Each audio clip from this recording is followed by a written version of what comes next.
Olá, meus irmãos, estamos aqui novamente para juntos meditarmos um pouco na palavra de Deus.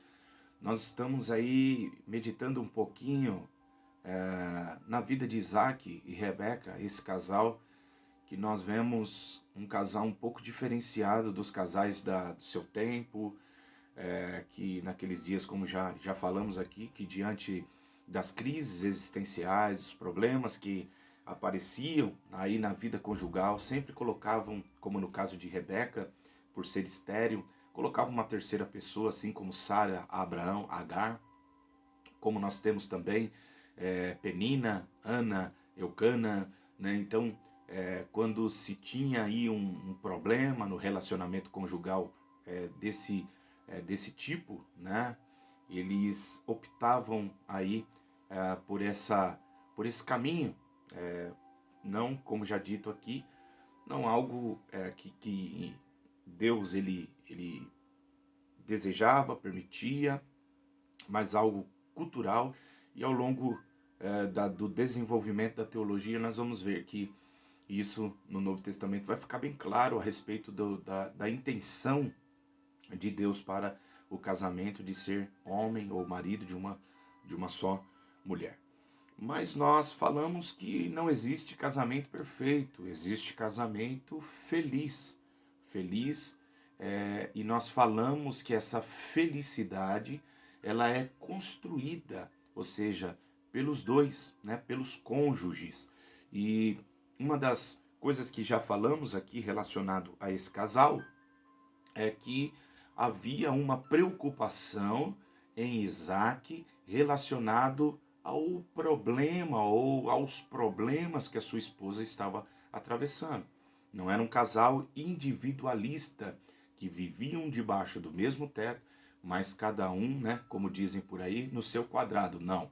Nós vamos ver que ele tem noção, ele tem ciência e ele se preocupa em carregar juntamente com a esposa o fardo. Então nós falamos que é importante isso na vida conjugal, né? Esse envolvimento na vida do outro. Bem verdade que o casamento é um dom de Deus, né? Assim como o celibato, essa capacidade que Deus concede a algumas pessoas, como concedeu a Paulo, como concedeu propriamente a Jesus, né? João Batista, esses que se fizeram eunuco pelo reino de Deus, e dedicaram a sua vida completamente à obra do Senhor para que não viesse ter, né, mais uma vez, entre aspas, aí, impedimento para que viesse exercer o ministério, sendo que Paulo diz que aquele que é casado, cuide-se das coisas da esposa, né, de cuidar da sua família, de cuidar dos teus filhos. Então, como marido, nós precisamos cumprir essa palavra. Paulo vai dizer, escrevendo a Timóteo, que aquele que não cuida da sua família negou a fé e é pior do que os infiéis ou os incrédulos, né? Então, nós como marido, como cabeça, nós temos responsabilidades essas que são aí bem destacada e visível dentro da Bíblia, né? Que é governar, como nós vemos no Jardim do Éden, que essa responsabilidade de governo era do homem, essa responsabilidade de cultivo era do homem, essa responsabilidade de protetor, né, era do homem, de provedor aí era do homem, e a mulher era a auxiliadora nessas funções que o homem exercia dentro então do Éden. Não é bom que o homem esteja só. Então Deus diz, né, far-lhe-eis uma auxiliadora, uma que estivesse do seu lado, ajudando a cumprir a função, o propósito que Deus estabeleceu aí para a família, para o casal.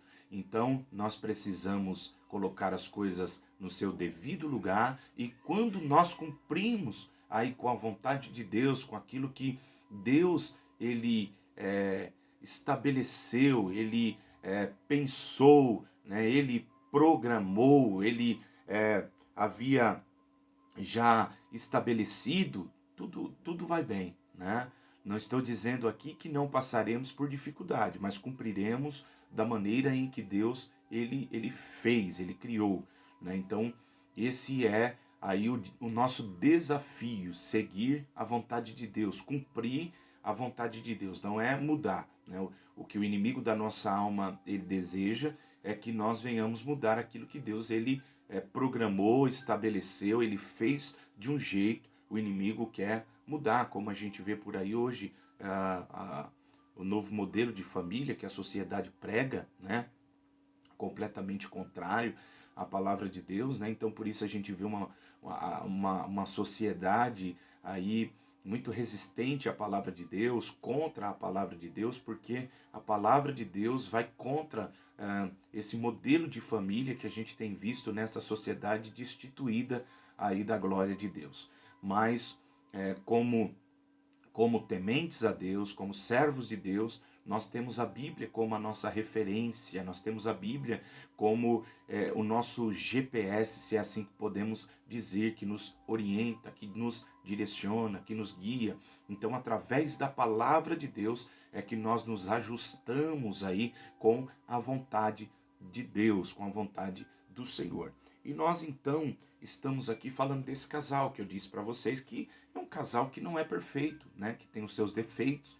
Nós veremos ali problemas no relacionamento deles, principalmente, como já dito, na criação dos filhos, pois veremos que a Rebeca amará mais Jacó e a Bíblia diz que Isaac Esaú, e isso vai causar um grande problema dentro do lar, porque veremos aí um desequilíbrio, né?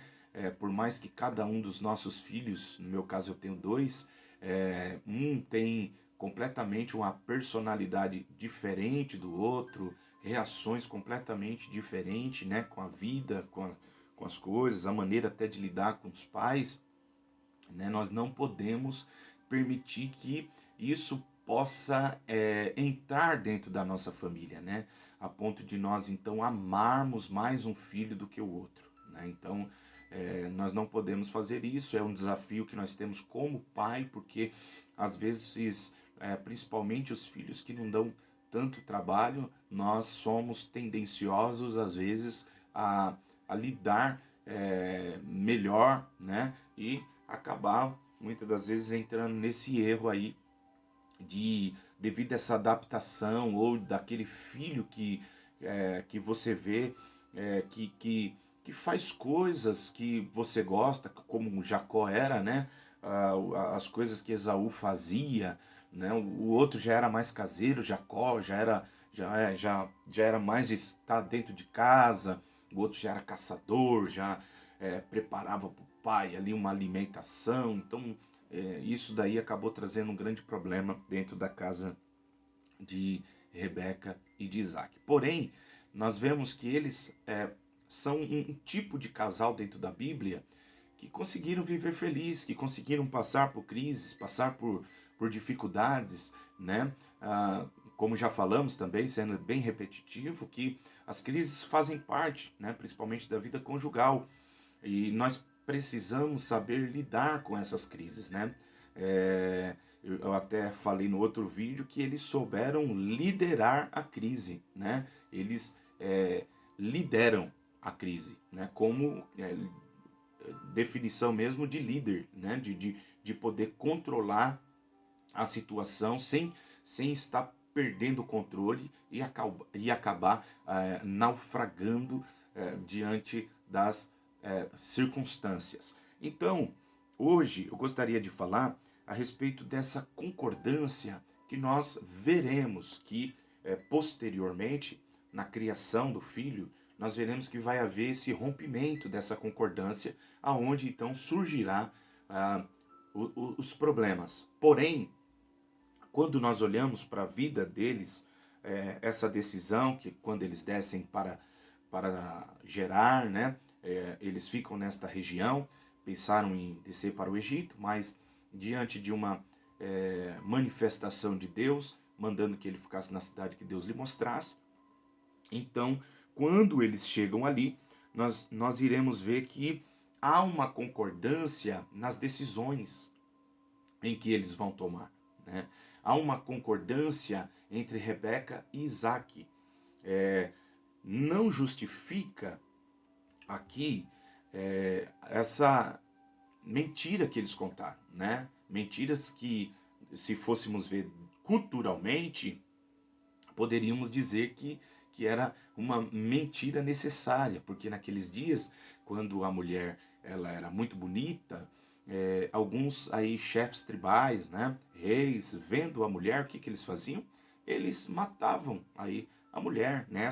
Era a ação dos reis ímpios, tomavam a mulher para si, matava o seu marido e colocava essa mulher no harém. Então o rei tinha esse poder, né? O Davi vai pecar, ele vai errar porque ele vai agir como um ímpio, né? Essa era uma influência aí que já estava cultural exercendo sobre a vida de Davi, na maneira que ele age aí com Betseba, né? Fazendo isso e usando aí esse autoritarismo, né?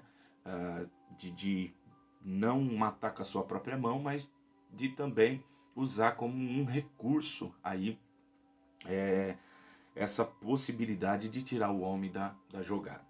Então, no versículo de número 7 aqui, do capítulo de número 26 do Gênesis, nós vamos ver essa concordância diante, como eu estou dizendo, desse contexto. Observe. E perguntaram-lhe os varões daquele lugar acerca de sua mulher. E disse, é minha irmã. Na verdade não é irmã, na verdade é prima, né? É prima de Isaac. Sara era meia-irmã de Abraão. Então, o Isaac, ele age igual o pai dele agiu, né? Do mesmo jeito que lá no Egito, o pai agiu, ocultando, né? Ou, entre aspas, a dele ainda é uma pequena mentira, porque a Sara era irmã de Abraão, né? Meia-irmã. Agora aqui já era prima, né? Então eles eram primo. Então nós veremos aí, como já falamos aqui, que algumas coisas depois vão sendo estabelecidas. A teologia ela é progressiva, né? Então naqueles dias ali era normal, como a gente vai ver a Joquebede e Arão, que eram parentes, né? Os pais de Moisés, e se casaram, né? Eles eram parentes aí e acabaram também se casando. Então eles se casavam entre os parentes. Depois nós vamos ver essas coisas sendo também estabelecidas aí, que não poderia, na verdade, né, relação entre pessoas sanguíneas aí, nós veremos isso na lei bem destacado. Porém, aqui ainda a lei não estava estabelecida e nós, então, iremos ver acontecer aí algumas vezes essa relação familiar, primo, tio, né? E eles, então, naquela cultura, não era algo, como a gente diz, que era desaprovado. Então, quando eles chegaram ali em Gerá, a Bíblia diz que os varões daquele lugar perguntaram quem que era. E ele, com medo de dizer que era esposa, porque ela era muito bonita e corria o risco, então, do rei mandar matá-lo e ficar com a esposa. Então ele disse que era irmã, né? E minha, porque temia dizer que é minha mulher. Então ele estava com medo diante de tudo aquilo, vocês imaginam, né? Para que porventura, dizia ele, não me matem os varões daquele lugar por amor de Rebeca, porque era formosa à vista. Então, eu vejo aqui que esse casal, quando eles vão tomando essa decisão, que eles estão indo aí para Gerar, eles haviam conversado, havia comunicação entre eles e havia uma concordância. Eu não estou dizendo que é certo, dentro desse contexto, o que eles fizeram de ocultar que era marido e mulher. Mas eu estou dizendo a respeito da importância da concordância no casamento. Quando nós iremos agir, fazer, e há uma comunicação, há uma conversa, há um diálogo entre o casal, e eles concordam a respeito de uma coisa, de algo que irão fazer. Então nós veremos aqui que casais felizes são casais que chegam a um acordo aí nas decisões que vão tomar, nas coisas em que vão fazer. Não são pessoas que agem aí sem concordância, sem conversar, sem dialogar a respeito de coisas que eles vão fazer. Então, quando eles chegam ali, você vai ver que eles já haviam se comunicado, conversado entre si. E aí é interessante a gente pensar que para que nós venhamos ter um casamento feliz, é necessário que haja concordância, né? E uma outra palavra fora de um contexto, mas que tem a ver com o poder da concordância, é Amós 3:3, quando o Senhor diz para a nação de Israel que era considerada a esposa do Senhor, né? Então, o Senhor, usando esse contexto de marido e mulher, falando com a nação de Israel, assim como a igreja é a noiva de Cristo, né? Israel é a esposa de Deus. E aí, nesse sentido, no versículo de número 3 de Amós 3, diz assim, ó, andarão dois juntos, se não estiverem de acordo. Olha só, então, se não há um acordo entre as duas partes, é impossível andar junto.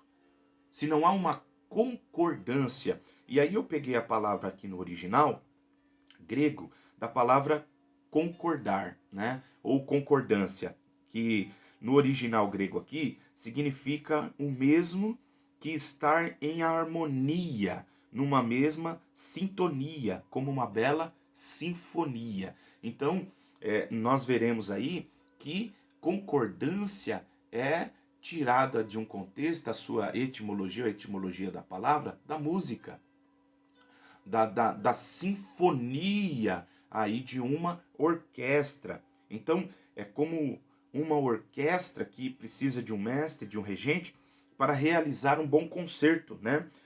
Assim são aqueles que concordam. Olha só. Então, Isaac e Rebeca, nessa decisão que nós estamos vendo, quando eles chegam em Gerar, nós vamos ver que havia uma concordância entre eles nas decisões, nas ações que eles estão tomando, né? Então, preste bem atenção nisso que eu gostaria de destacar para você aqui, ó.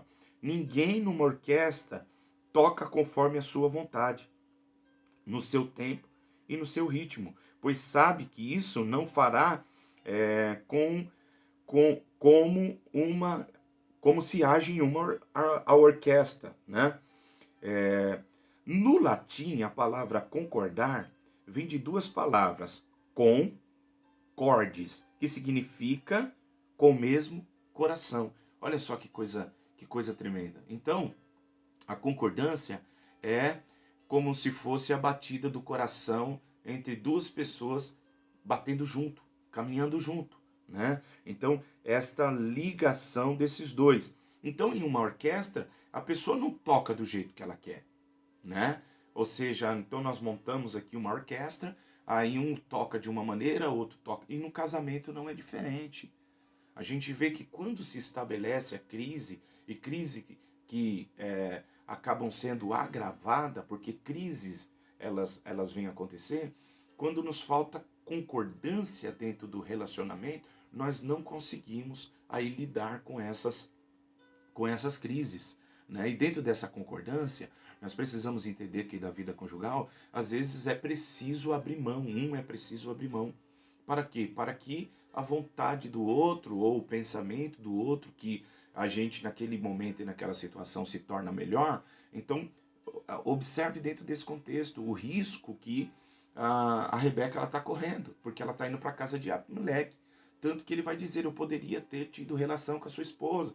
Você já imaginou o risco que isso ia me trazer, o problema, né? Abimeleque, depois que ficou sabendo aí que eles eram marido e mulher, ele vai falar com Isaac, né? Então, mesmo correndo esse risco, ela abre mão da sua vontade, ela concorda com ele naquele plano.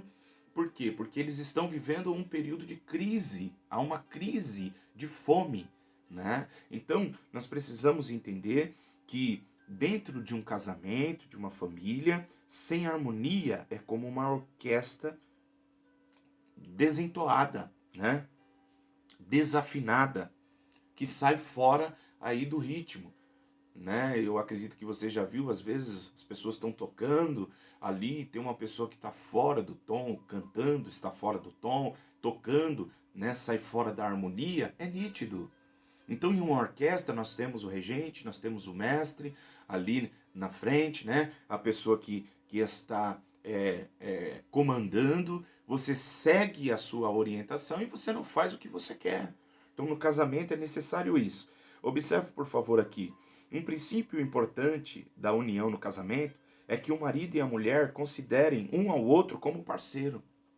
Então, eu li um livro do pastor Josué Gonçalves, né? Família, meu maior patrimônio, e ele escreve assim, falando a respeito de nós entendermos que o outro é o meu parceiro.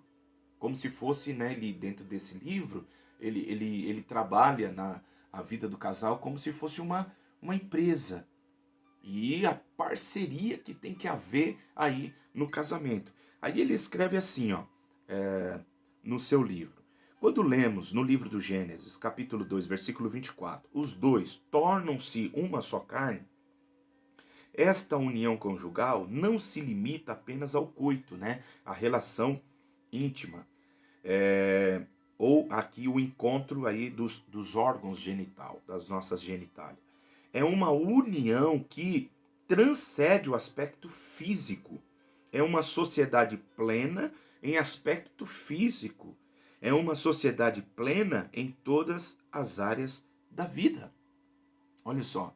Então nós precisamos entender que o casamento, nesse sentido que o pastor ele nos orienta aqui, é como se nós estivéssemos falando aqui de que nós tornamos aí parceiros.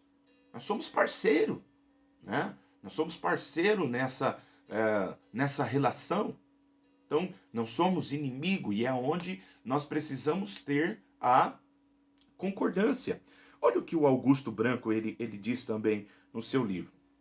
O casamento não é uma união de duas pessoas perfeitas, que nasceram uma para a outra, mas a união de duas pessoas que se compreendem, que se aceitam e que apenas por amor desejam sempre um melhor para a outra.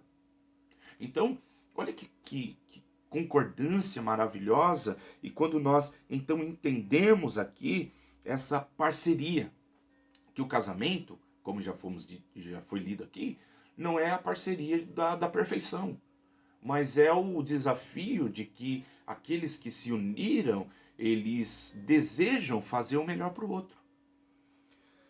É inevitável que a crise chegue a algum momento ao relacionamento. Mesmo sendo um casal unido, conflitos conjugais são normais e inevitáveis, né?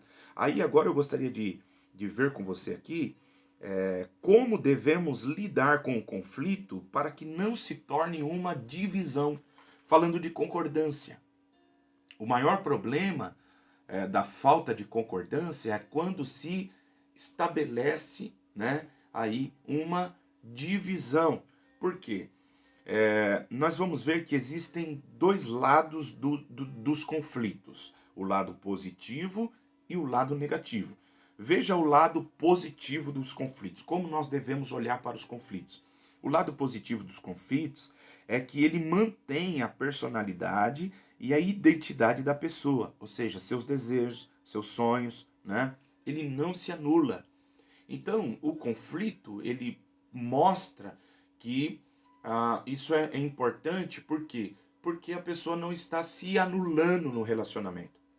Ela tem a sua opinião, ela também tem o seu desejo. Agora, o que não podemos é os dois querer impor as suas vontades. Então, vai ter que ter uma abnegação de alguém.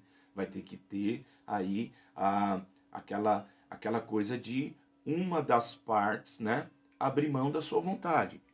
Mas é importante o conflito, porque o conflito mostra que nós não nos anulamos para a outra pessoa. Casais inteligentes constroem pontes que unem e não muros que separam. E isso tudo através do diálogo tranquilo, honesto e sem ofensa. Aliás, eles sabem lidar com o conflito de maneira positiva. Estão sempre procurando dialogar para crescer e corrigir. Eles investem na relação.